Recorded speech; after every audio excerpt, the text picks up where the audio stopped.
जब भी चार लोग बैठते हैं तो वेट मैनेजमेंट की बात जरूर होती है। हर कोई हेल्थ कॉन्शियस होता जा रहा है, लुक्स को लेकर भी बहुत कंसर्न रहते हैं। और जब खाने पीने की बात होती है तो कैलोरीज का जिक्र तो होता ही है। जब कैलोरीज का जिक्र होता है तो मेटाबॉलिज्म का जिक्र भी होता है। मेटाबॉलिज्म क्या होता है, हर किसी के लिए इसकी नॉलेज बहुत ज़रूरी है। इस वीडियो में मैंने मेटाबॉलिज्म को एक लेमन लैंग्वेज में समझाने की कोशिश की है। हमारे जिंदा रहने के लिए, हमारे बॉडी के ठीक तरह से काम करने के लिए एनर्जी देने के प्रोसेस को मेटाबॉलिज्म कहते हैं। और सिंपल वर्ड्स में जो कैलोरीज बर्न होती है उस प्रोसेस को मेटाबॉलिज्म कहते हैं। और जिस रेट पर ये कैलोरीज बर्न होती हैं उसे मेटाबॉलिक रेट कहते हैं। हम जब कुछ भी नहीं कर रहे होते, यानी जब हम सो भी रहे होते हैं, तो भी हमारे बॉडी के कुछ ना कुछ फंक्शंस चलते रहते हैं, जैसे कि सांस लेना, दिल का धड़कना, ब्लड की सर्कुलेशन और नर्वस सिस्टम की एक्टिविटीज। ऐसी पोजीशन में भी एक आम अडल्ट को 1500 के लगभग कैलोरीज चाहिए एनर्जी के, यानी सोते हुए भी 1500 के आसपास कैलोरीज बर्न होती है। कैलोरीज आप जानते ही हैं, एनर्जी को मेजर करने का यूनिट। लेकिन जब हमारी बॉडी और काम करती है तो उसके लिए अलग से एनर्जी चाहिए होती है, यानी अलग से और कैलोरीज बर्न होगी। चलने के समय, सीढ़ी चढ़ते हुए, खेलते हुए, स्पोर्ट्स, साइकिलिंग, यानी किसी भी फिजिकल एक्टिविटी के लिए एनर्जी तो चाहिए ही। And in that case energy की रिक्वायरमेंट और भी बढ़ जाती है। एक नॉर्मल ऑफिस जाने वाले की रिक्वायरमेंट लगभग 2100 कैलोरीज अ डे होती है एंड स्पोर्ट्स पर्सन की डेली रिक्वायरमेंट 3000 से भी ऊपर चली जाती है। जितना हम इस बॉडी से काम लेंगे उतनी ही कैलोरीज की रिक्वायरमेंट अधिक होगी और उतनी ही वो अधिक बर्न होगी और मेटाबॉलिक रेट भी अधिक होगा। जितना हम इस बॉडी से काम लेंगे उतना ही उसको एनर्जी अधिक चाहिए, उतनी ही कैलोरीज बर्न होगी और उतना ही मेटाबॉलिक रेट अधिक होगा। कई बार आपने देखा होगा फैमिली में कि कई लोग रोटी तो एक ही खाते हैं, लेकिन फिर भी उनका वजन बढ़ता रहता है। और कुछ लोग घी, बटर सब कुछ ले लेते हैं, फिर भी उनका वजन नहीं बढ़ता। कारण मेटाबॉलिक रेट का है। अगर आपका मेटाबॉलिक रेट 1500 है और आप सारा दिन टीवी देखते हो, खाया सो लिया, रिटायर्ड हो, ज़्यादा से ज़्यादा आपने कार्ड्स खेल लिए, कैरम खेल लिया, तो आपकी एनर्जी की रिक्वायरमेंट तो बहुत कम है। कैलोरीज कम ही चाहिए थी, आपने अधिक कैलोरीज ले ली, अधिक खा लिया, तो जो एक्सेस कैलोरीज हैं वो फैट में कन्वर्ट हो जाती है। यानी अगर आप ज़्यादा खाना चाहते हो तो आपको मेटाबॉलिक रेट बढ़ाना होगा, एनर्जी की रिक्वायरमेंट बढ़ानी होगी और फिजिकली काम अधिक करना होगा एंड वाइस वर्सा। अगर आप फिजिकली काम अधिक करते हो तो आपका मेटाबॉलिक रेट बढ़ेगा, आपकी एनर्जी की रिक्वायरमेंट बढ़ेगी और आप अधिक खाओगे। घर में जब कोई दाल सब्जी बनती है तो सारा परिवार इकट्ठे खाता है।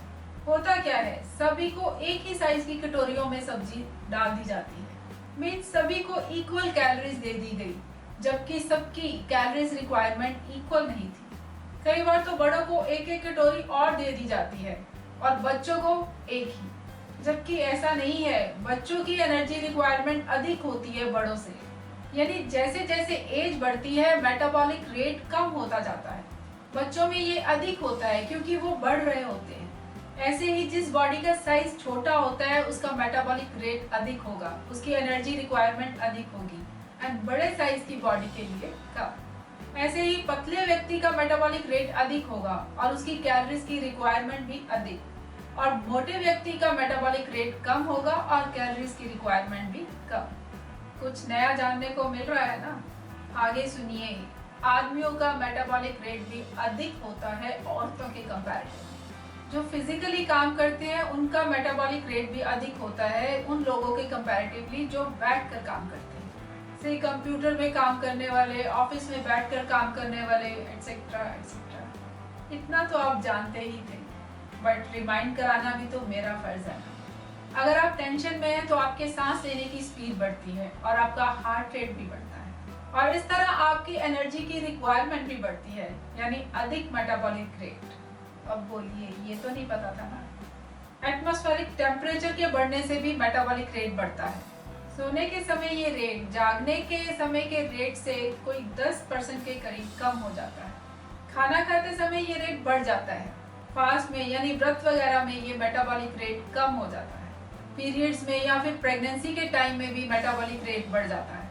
यानी डिफरेंट एज पे different size of body, different temperature of atmosphere, different gender etcetera, different metabolic rate means different calories की रिक्वायरमेंट। इसका मतलब कि हम किसी को उसकी भूख लगने पर दोष नहीं दे सकते और ना ही फैमिली में एक दूसरे की भूख का कंपैरिजन कर सकते।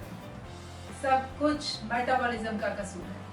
आज से ही अपनी फैमिली मेंबर्स की डाइट को सही कर लीजिए। जरूरी नहीं कि आपने फॉर्मेलिटी में पढ़कर बड़ी उम्र वालों को ज्यादा घी, ज्यादा मीठा और अधिक क्वांटिटी में खिलाना है।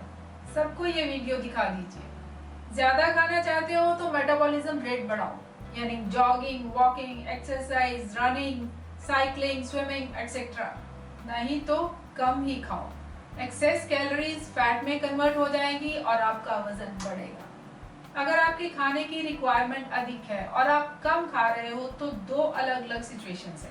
फर्स्ट, आपका वेट अधिक है यानी बॉडी में फैट ज्यादा है, तो ऐसी सिचुएशन में फैट एनर्जी में कन्वर्ट हो जाएगी, आपकी कैलोरीज की रिक्वायरमेंट पूरी हो जाएगी और आपका वजन भी कम होगा। सेकेंड सिचुएशन, अगर आपका वेट नॉर्मल है तो पूरी एनर्जी ना मिलने के कारण आपको थकान फील होगी, आप कमजोरी महसूस करोगे और बीमार रहना शुरू कर दोगे। एक कॉशन, कैलोरीज का लेना ये मतलब नहीं कि आप जो मर्जी खा लो। फॉर एग्जाम्पल, समोसे ने आपको 250 के करीब कैलोरीज दे दी और आप कहोगे पिंकी मदान ने कहा था कैलोरीज लेनी चाहिए।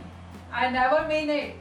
समोसे ने आपको 250 कैलोरीज दे दी, एनर्जी दे दी, लेकिन उसमें ना तो कोई न्यूट्रिशन मिला और फ्राइड खाने का जो अलग नुकसान होना है वो तो होगा ही। दूसरी ओर आपने 3 केले खा लिए, आपको 250 से 300 तक की कैलोरीज मिल गई और साथ साथ वो सभी न्यूट्रिएंट्स भी मिले जो केले में पाए जाते हैं। इस एग्जाम्पल से आप मेरे कहने का मतलब समझ ही गए होंगे। आई नो मैंने इस वीडियो से सिंपल वर्ड्स में एक कॉम्प्लिकेटेड सब्जेक्ट को एक्सप्लेन किया है।